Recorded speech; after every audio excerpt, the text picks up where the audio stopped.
Guys, Grant and I are going to be at a mini maker fair. It's at Electric Park in Thanksgiving Point, which is in Lehi, Utah. It's going to be going down September 15th. We're going to be bringing some of our favorite projects. We're going to have a stage show. We'll have a craft table where you can make your own skyballs. It's going to be awesome. Check the link in the description for 20% off of admission price, which is only like $8 to start with. So if you can make it out there, we'd love to see you.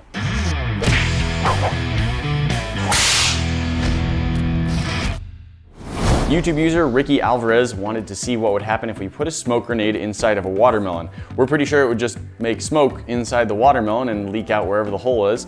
So we wanted to upgrade this idea to something even cooler. We want to turn the watermelon into the smoke grenade. So we've got all of our chemicals for making our smoke powder. We're gonna mix up a batch in 6 different colors, layer them inside the watermelon, add a pull tab fuse, and see what happens.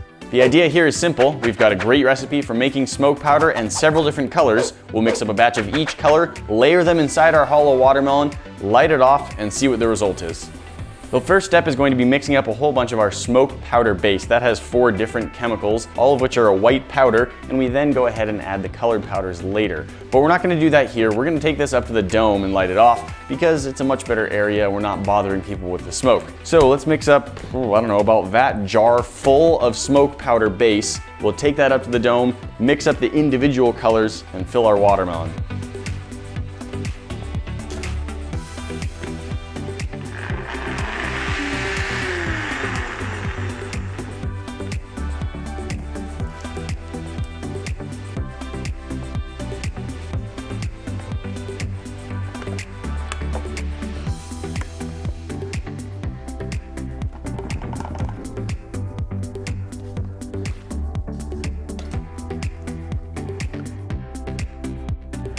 Once we've got all of our smoke powder mixed up and inside of our watermelon, we're going to want to add one of those little pull tab fuse igniters because those are by far the most fun. So we've got our book of matches, we've got some fuse, and I have this steel straw that I'm going to use to sort of guide the fuse down into the watermelon, into the powder.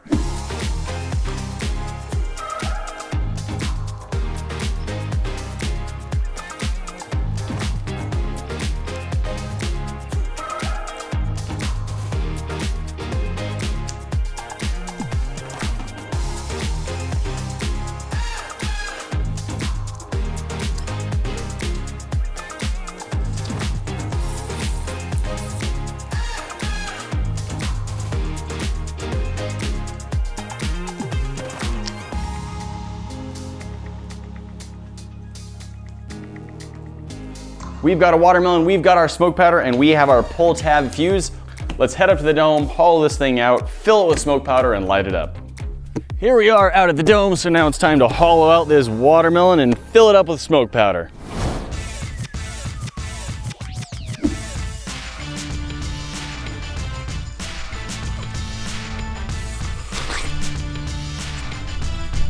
Not bad.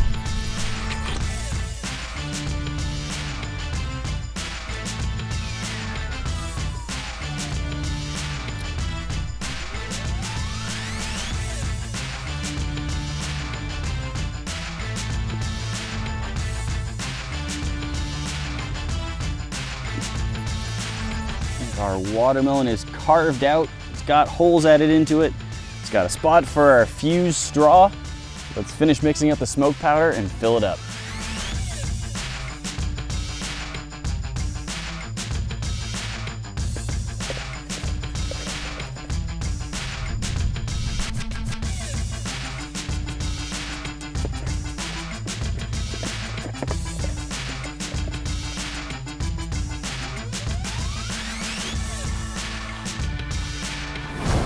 One caveat I should explain before we light this off. All of the chemicals that we're using for this are like 10 months old, and I'm not entirely sure if they go bad or not. So we're hoping that this ignites the same way as other smoke stuff we've done, but we don't know.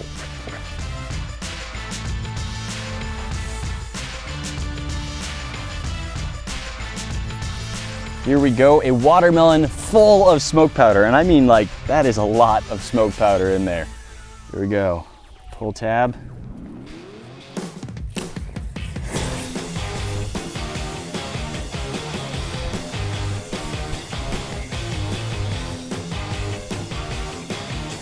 We have ignition. So much ignition. That's amazing. Little piece of fuse flew out. Holy cow, that is a lot of smoke. Oh, it's working really well. Remember how I was worried that maybe it wasn't gonna work? I'm not worried anymore. Yeah.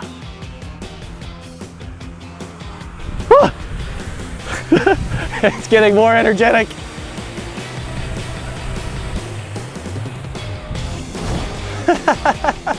I don't know how the lid has separated from the rest of the watermelon. I think the body of the watermelon got so hot that it just kind of contracted and curled down. The lid just stayed up on top. That right there is the remnants of a whole lot of smoke powder. Oh, that worked great. There's like little bits of every color that didn't quite burn. So we're just getting plumes of different colors. I love how divided up the colors are. Like, it's not just all swirling together to make one gray mist. You're really seeing a bunch of different colors coming out at different times. When the smoke cleared, I half expected this garage door to just be completely multicolored, like someone had just graffitied all over it, but amazingly, it didn't really seem to do much. That was the largest amount of smoke powder I have ever set off at once, and the effect was really, really cool. There was so much smoke that was so thick and so vibrantly colored. I was honestly a little worried that it wasn't gonna work in transition colors. I thought we might just get a grayish brownish plume coming out the top, but it did a really good job of just going through the whole rainbow order. I loved how it turned out, and then just the extra that I poured out has just been going, and it keeps finding little bursts of more smoke to ignite. Overall, very cool idea. Ricky Alvarez, thank you for your suggestion. Check your YouTube inbox, we'll be sending you 25 bucks. Remember, if you've got a fun idea for an experiment, let us know down in the comments, and if we like your idea, we'll send you $25. Guys, that's not all. There's more fun for you to see. That little box up at the top will transport you directly to our last video, and you should check that out. The other box will show you what YouTube thinks you need to be watching next. And if you hit this bomb in the middle, you'll be subscribed to our channel so you never miss out on a video. Don't forget to ring that bell, and we will see you in the next one. Talk to you then.